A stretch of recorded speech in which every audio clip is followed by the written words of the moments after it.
wabarakatuh. Halo semuanya, apa kabar kalian semua? Saya harap semoga semuanya dalam keadaan sehat, sehingga dapat menjalankan ibadah di bulan puasa ini dengan lancar. Amin. Perkenalkan, nama saya Irma Marlina, saya dari semester 6 Linguistik D. Sekarang saya akan menjelaskan tentang karakteristik bahasa atau characteristic of language dari video yang telah saya tonton dengan judul yang sama dari channel Marjorie Fragrance. Apa sih karakteristik bahasa dan apa sih sistem komunikasi itu? Simak terus video ini ya. Kita tahu bahwasanya alat komunikasi bagi manusia itu emang bahasa ya. Makhluk lain mungkin ada caranya tersendiri buat berkomunikasi, tetapi tidak dengan bahasa. Bahasa hanya dimiliki oleh manusia. Sejalan dengan pengertiannya, hakikat dari bahasa itu sendiri yaitu untuk berkomunikasi sesama manusia, menyampaikan informasi, bertukar ide, pemikiran, dan sebagainya itu dilakukan dengan bahasa. Bahasa merupakan sebuah sistem komunikasi. Inilah salah satu hal yang merupakan keistimewaan dari bahasa itu sendiri dibandingkan sistem komunikasi yang dimiliki oleh hewan.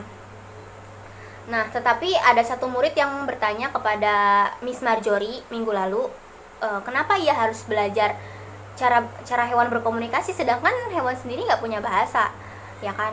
Nah, hal ini yang kemudian dijawab oleh Miss Marjorie bahwasanya kemungkinan ada karakteristik yang tumpang tindih antara sistem komunikasi yang dimiliki oleh manusia dan sistem komunikasi yang dimiliki oleh hewan. Dari sinilah kita dapat mempelajari mekanisme dasar bahasa. Seperti manusia yang mempelajari dasar-dasar anatomi itu melalui anatomi hewan. Kalian kalau pernah belajar di SMA ada pelajaran biologi kan suka ada praktikum gitu. Di situ kan membedah katak, kelinci atau tikus tuh buat melihat organ dalamnya dan mempelajari anatomi serta fungsi-fungsinya, ya kan? Nah, untuk dari situlah kita tuh mengenali anatomi dan fungsi-fungsi yang dimiliki oleh hewan tuh sebenarnya mirip dengan anatomi yang dimiliki oleh manusia, baik dari segi fungsi maupun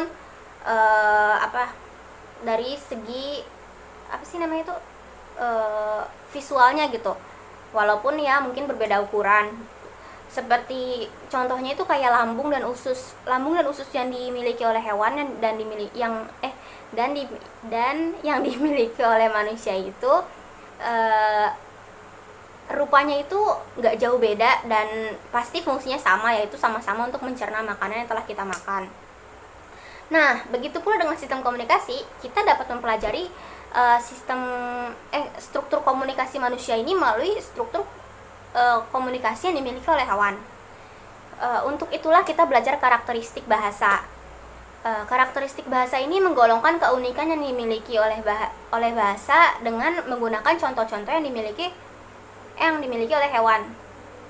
Seperti yang sudah saya jelaskan di awal bahwasanya bahasa merupakan media untuk berkomunikasi, di mana berkomunikasi ini bertukar informasi, menyampaikan ide, pemikiran dan sebagainya. Tetapi definisi tersebut tuh nggak cukup. Jadi bertukar informasi saja tuh ya belum tentu bahasa gitu, belum tentu dapat didefinisikan atau digolongkan sebagai bahasa.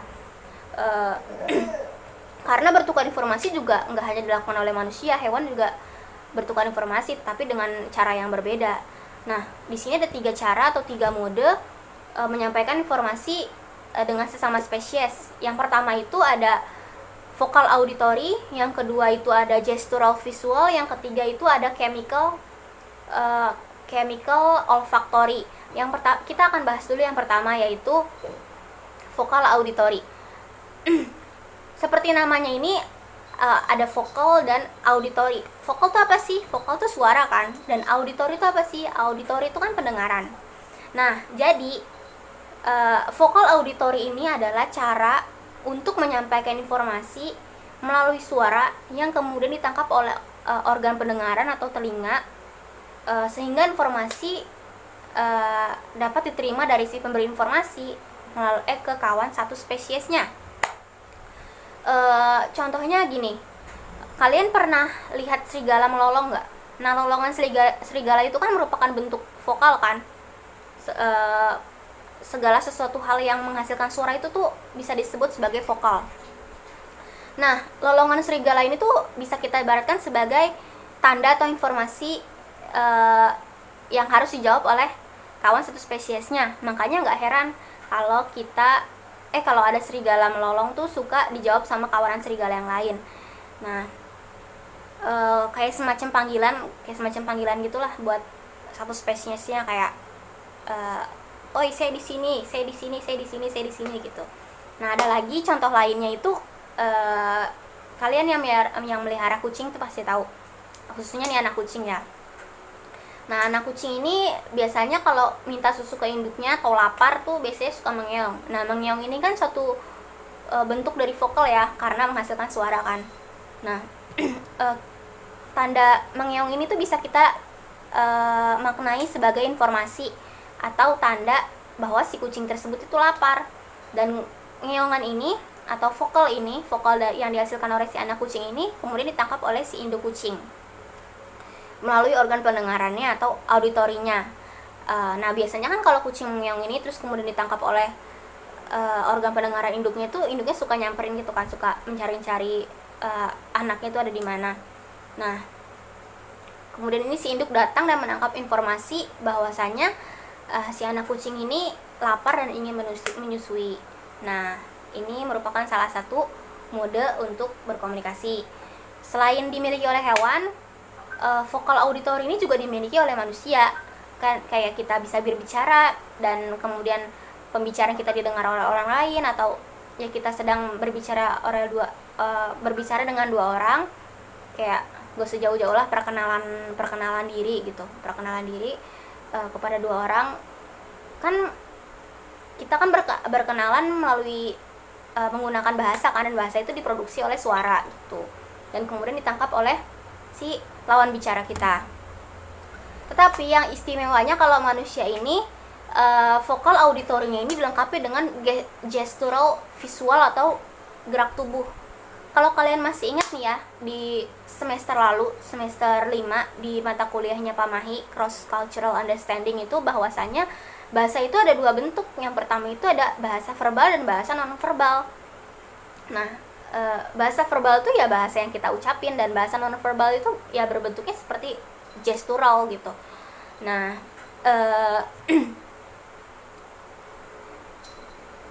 menurut Pak Mahi ya, ini jadi tuh antara bahasa verbal dan bahasa non-verbal itu saling melengkapi. Jadi nggak mungkin kalau seseorang tuh kayak cuman pure ngomong gitu kaku, tapi nggak pakai nggak dilengkapi dengan bahasa non-verbal atau gesturalnya, tuh sangat mustahil gitu.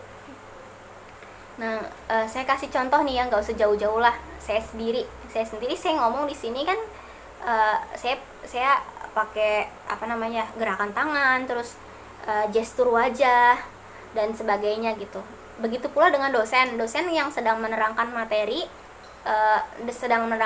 di depan kelas itu, ya ada penguasaannya tersendiri gitu, penguasaan untuk menjelaskan materi, nggak cuman berbicara terus.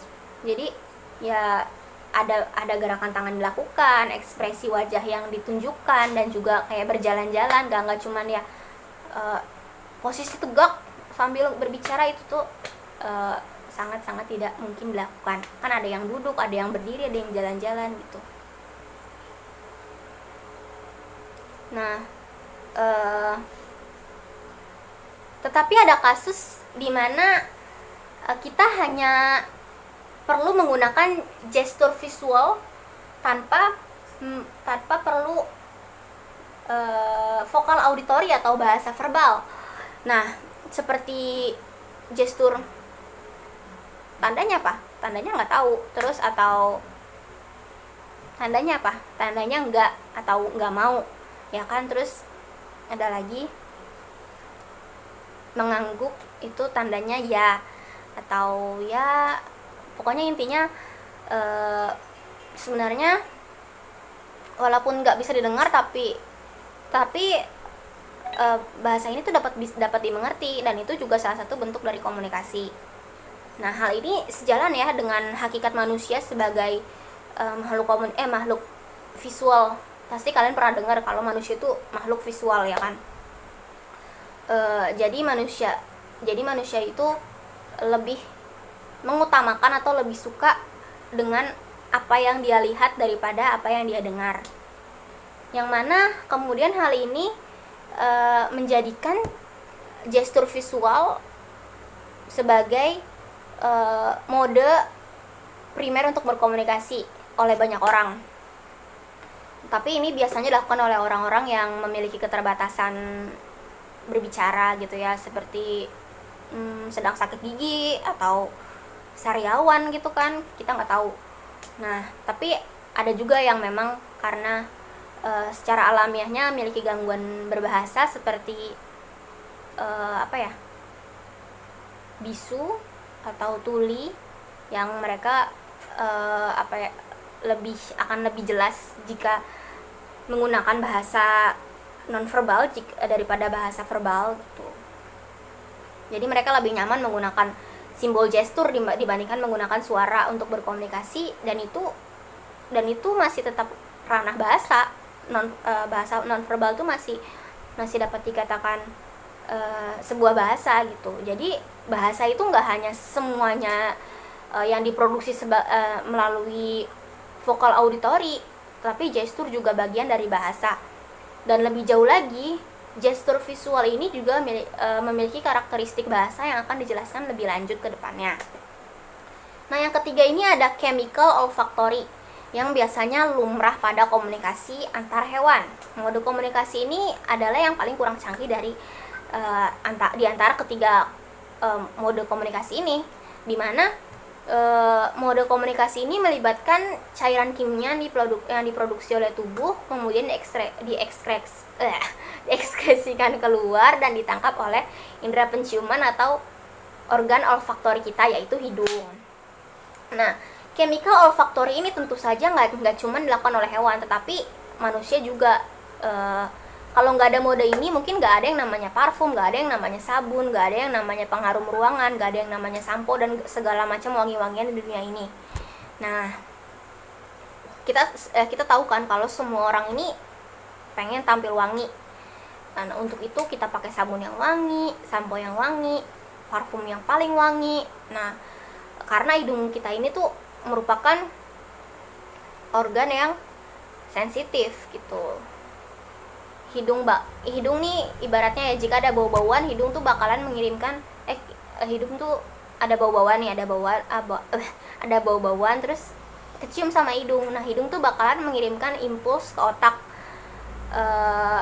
Contohnya gini, kita lagi lewatin toko roti, terus kecium bau wangi roti. Nah, terus hidung bakalan ngirim impuls ke otak, dan otak akan meneruskan impuls tersebut sehingga terciptalah rasa lapar. Nah, tetapi manusia nggak menggunakan mode komunikasi ini sebagai mode komunikasi primer. Beda halnya dengan anjing. Anjing menggunakan chemical olfactory untuk berkomunikasi dengan sesamanya. Semisal kita ngajak anjing jalan-jalan ya keluar, anjing kan suka pipis sembarangan gitu kan. Nah, anjing juga suka mengendus-ngendus. Nah, anjing nih menggunakan indera penciumannya untuk mengendus-ngendus bekas pipis dari anjing lain yang lewat di jalan itu. Nah, ini yang disebut female. Jadi pipis anjing nih dimaknai sebagai informasi akan anjing-anjing yang telah lewat di sekitar itu. Kayak ibaratnya kayak, halo, saya di sini, saya lebih besar daripada kamu, saya lebih tangguh daripada kamu, dan sebagainya. Dan anjing kita juga meninggalkan jejak pipisnya untuk kemudian dicium oleh anjing lain yang lewat di jalan itu juga. Nah, jadi anjing akan mengenali baunya, apakah itu anjing tetangga atau anjing alfa yang besar atau anjing kecil atau ya anjing dari komplek lain gitu. Contoh lainnya ada kucing, terutama kucing jantan yang akan meninggalkan urinnya pada daerah kekuasaannya. Dimana jika tercium oleh kucing jantan lain, biasanya kucing jantan lain tuh bakalan langsung meninggalkan atau menjauh dari area teritorial dari si kucing jantan yang telah pipis sebelumnya di tempat itu gitu. Sebenarnya banyak sih cara hewan untuk berkomunikasi melalui mode ini. Ada yang mengeluarkan cairan dari mata, ada yang melalui urin, dan ada juga yang mengekspresikan hormon pada wilayah tempat ia tinggal. Topik selanjutnya adalah bahasa dan sistem. Topik selanjutnya adalah bahasa dan sistem komunikasi lainnya memiliki fungsi pragmatik, yang mana pesan yang dibuat melalui mode komunikasi memiliki tujuan. Jadi terdapat maksud atau makna di balik pengiriman pesan tersebut. Tapi lain hal ketika kita menguap, kan kita kan memproduksi suara tuh ya. Nah, suara yang diproduksi dan didengar itu masuknya kan ke dalam vokal auditori, tetapi ini nggak bermaksud untuk mengirimkan pesan. Jadi nggak semuanya yang mengeluarkan suara itu dapat diartikan sebagai fungsi makna pragmatik. Ada juga contoh lain, kalau kita sendawa atau bersin kan pasti mengeluarkan suara ya. Nah, tapi itu nggak memiliki maksud atau makna lain ya, selain emang makna harfiahnya pengen sendawa atau pengen bersin aja gitu. Jadi ada juga suara yang diproduksi tetapi tidak memiliki makna apapun. Lain hal jika kita sedang berkomunikasi. Jadi ada si pembicara dan juga ada lawan bicara. Penggunaan mode tersebut bisa memiliki fungsi makna pragmatik. Nah, kita bermaksud untuk menyebarkan informasi yang kita miliki dengan orang lain. Seperti kita berjalan-jalan. Contohnya ini ya yang dijelaskan oleh Miss siapa ya namanya tadi, lupa. Miss siapa tuh, lupa. Marjorie. Miss Marjorie. Jika kita berjalan-jalan ke kebun binatang, kemudian kita melihat singa, kita tahu sendiri singa itu menakutkan dan besar, sedang mengaum. Untuk itulah biasanya kalau kita dengar suara auman singa itu kan kita kan bakalan kayak ngerasa takut, dan otomatis kita bakal ngejauh dari tempat kandang singa tersebut ya kan, karena kita nggak mau mendekatkan diri kepada bahaya gitu kan. Nah, auman singa ini dapat dimaknai sebagai informasi atau tanda untuk kita menjauh dari area tersebut gitu. Nah, pragmatik ini, nah itulah yang disebut fungsi pragmatik. Jadi ada pesan yang terkandung atau ada makna yang terkandung dari sebuah pesan. Nah, itulah fungsi pragmatik. Pragmatik ini berkaitan dengan bagaimana kita menggunakan sesuatu sebagai alat. Manusia menggunakan bahasa sebagai alat untuk menyalurkan ide yang ada di kepala kita ke kepala orang lain. Contohnya itu banyak ya sebenarnya manusia melakukan fungsi pragmatik.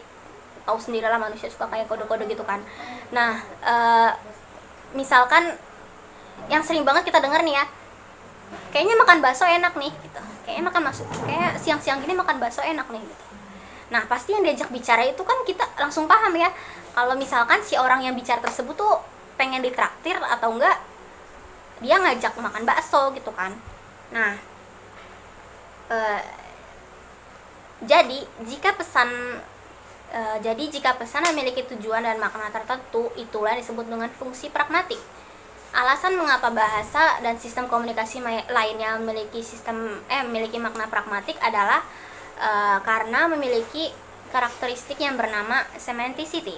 Semanticity ada hubungannya dengan pesan tertentu sesuai dengan makna tertentu. Jadi dalam bahasa Inggris contohnya ini kita mengatakan dan menghasilkan kata cat. Nah, kita nih nyuruh, umpama ada satu kelas ada 30 orang. Terus dosennya tuh nyebutin atau enggak bilang kata cat dan nyuruh semua siswanya untuk